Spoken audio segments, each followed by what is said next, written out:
Well, we've had the inaugural Women's Junior 8s events, we've had the inaugural Women's Student 8s event, and now it's the first ever Club Women's 8s events final at Henley. This is the Wargrave Challenge Cup, and we've got Leander we're looking at there on the Berkshire station, racing against Thames Rowing Club on the Buckinghamshire station. Okay, get ready.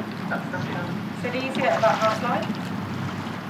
Leander, Lucy, little stroke. Thames. This is something you're not used to in the early rounds, with the time we have between races. We're kind of sitting there waiting. Get ready, please. The umpire, it's Matt Vincent on this particular race, just informing the crews of the call over. Good, very close, find your foot plate. My hand is coming down. My hand is coming down. My hand is up. Lucy, tiny touch. There we go, you see the nerves and the jitters, just wanting to make sure you go off absolutely straight. Not only racing on the legendary track, but also under the watchful eye of 4-time Olympic champion Matthew Vincent. He wants a safe and clean race. Go! He says that those first one, then two, and, having clean, getting off the start nice and clean. As you go through the steps or the gears, bringing that cadence and rate up. Yeah, from nothing to everything, from standing stationary to the maximum speed in perhaps 12 or 15 strokes. That's the goal here for these women, to get off a quick start, get the boat up to the fastest speed you possibly can, and then start to stretch out, start to stretch the length of the stroke to become a bit more efficient. And well, Thames and Leander, it's hard to call between them when you look at their form through the regatta. Changeable conditions, but it seems to me that they're pretty closely matched at the barrier and Foley, the first couple of markers, so we could be in for another close one. Yeah, exactly. And some of the races we've watched unfold recently, the person that's gone out and led has been the one that's been overhauled. So, it'd be interesting, would this one play to the same as what we've seen up to now, or it's this kind of bow ball to bow ball race as we move up the race course? Yeah, and it is an afternoon of surprises. It's not always the leading crew that comes across the line first, depending on what unfolds down the track, and there's plenty of track ahead of these two women's crews as we pass the quarter mile. That's about 400 metres into the 2,112-metre course. Nothing in it. And we thought it would be close. There was only like a second between them, or 2 seconds between them in their semi-finals to the barrier, their times. Obviously, Thames were the faster crew to that marker, but as you said, they raced at different points of the day yesterday, and the wind was very, very variable. Yeah, still neck and neck, still close competition, and I think if you're in both crews, they've probably prepared themselves based on that data for the fact they could well be alongside for a while. They would also have thought about, okay, we might be a seat or two down or seat or two up, not getting overconfident, not getting over-worried by where you're sitting at this point in the race. But look, Leander starting to stretch out to a little bit more of a lead. That's the feeling from the Thames women. They'll be noticing from the corner of their eyes that the seats are starting to recede from them, and they need to make sure that they can get to an efficient position. As the flag goes down at the barrier, 637 metres into the course, and well, it's lane one, Leander have a lead. Yeah, Leander have taken the early advantage to the first main marker, which we were kind of expecting.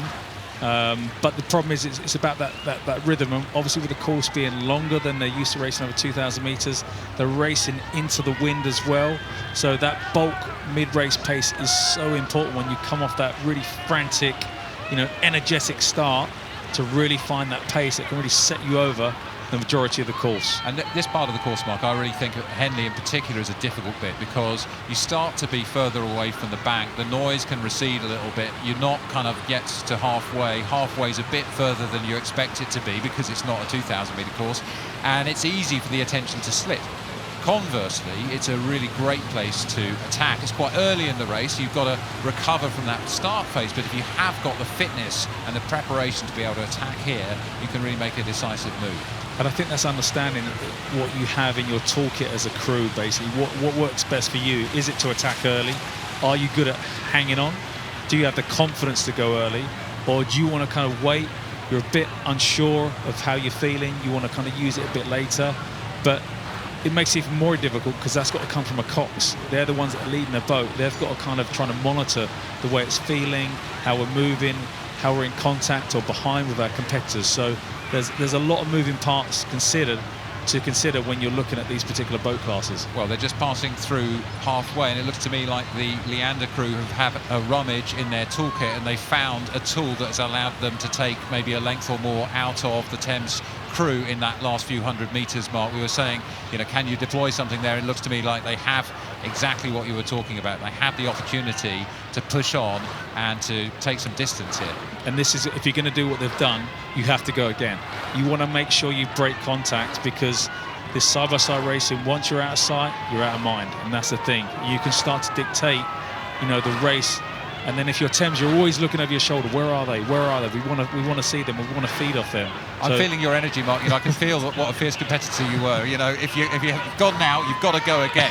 Super demanding. But you're absolutely right. And the crews that have struggled with the racing this afternoon, been rode down, although haven't had the determination to do that. And I think the Thames women are responding here. We can see Lucy Eyeball at bow and Ruth Taylor at 2 starting to push and call the Thames crew on. In those seats, you can get a sniff of coming back at somebody. You can shout to the rest of the crew, we're rising, and that confidence can lift everyone. Well, as they've come past Remnant, they've had that cheer from their fellow club members to try and lift them.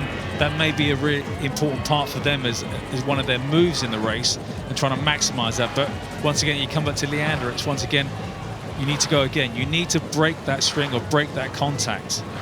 The Thames boat, the Cox, Natalie Kernan, 32 years of age, lots of experience behind her. Well, she'll be needing all of that experience now. She's got to ensure her athletes are rowing technically brilliantly, get their heads back in the right place and ready to recompose themselves and to respond in the third quarter of this race if they have to have any chance of doing what we've seen several crews do this afternoon at Henley, and to come back through. And it's been in contact. You have to be in contact, because that's how you feed off feeling that boat beside you. It's like a sixth sense. You can just draw them back. You kind of cling on to them and just pour a seat back every stroke. Meanwhile, in the bows of that, the Leander crew will be wanting to make sure they get even more distance over the Thames Rowing Club crew and Costi Levy in the Leander crew. She wants confidence. She wants the process to be followed. She wants the crew not to be rattled by the attacks they can see behind them. And this is actually that was a phenomenal move from Leander when they did it, and they've capitalised on it and moved that again. They've got that clear water, which is so important as you come into these closing stages. Once people and the crowd and spectators get going, they're trying to dampen those spirits of the Thames crew right now.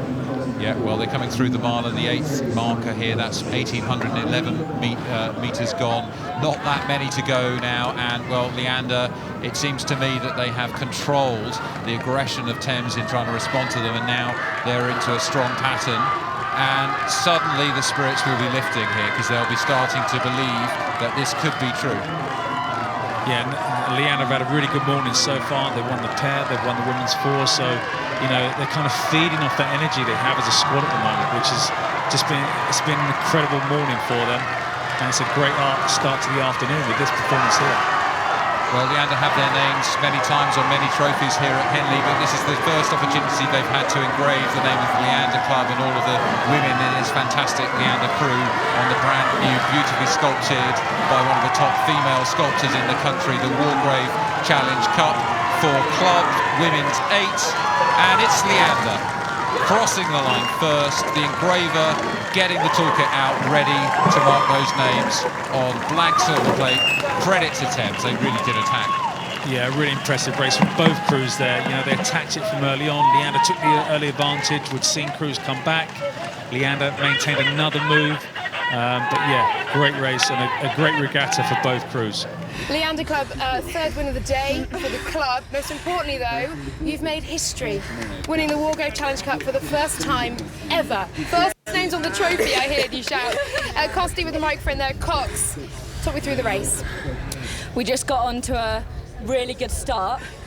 We were pretty level, and as soon as we strode out onto rhythm, we just went. I think the whole crew was just so brave and so strong, and we got up level, and then from there we just moved and we just kept moving, and yeah, I think it was just a really brave race from the whole team. And I can see from all of your faces just how much this means to you. Can you try to put it into words? It's just been a long time coming, hasn't it? Anyone else had a hell of a season with COVID and everything, and so many ups and downs as a squad. We've done really well to get where we are. We've done really well. You have, and I can see a few tears flowing. Tears of joy, I hope, though. Yeah. Well, you can celebrate tonight. Thank you so much, ladies. Congratulations. History made.